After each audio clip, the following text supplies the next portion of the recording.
బ్రహ్మంగారు వ్రాసిన కాలజ్ఞానం కలియుగం 5000 సంవత్సరములు పూర్తి అయిన తరువాత ప్రారంభమై 108 సంవత్సరముల ప్రమాణంలో జరుగుతుంది. కలియుగం మొత్తము 4,32,000 సంవత్సరాలు.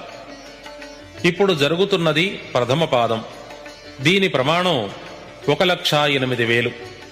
కృతయుగం, త్రేతాయుగం, ద్వాపరయుగం, కలియుగం మొత్తము కలిసి ఒక మహాయుగం.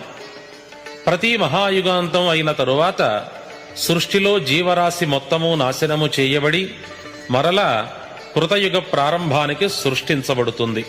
ఇది సృష్టి ధర్మం. ఈ ధర్మ ప్రకారంగా సృష్టి సమస్తం నశించుటకు ఇంకా 4,27,000 సంవత్సరములు సుమారుగా ఉన్నది. ఈ వివరం పూర్తిగా తెలియని కొందరు తొందరపాటున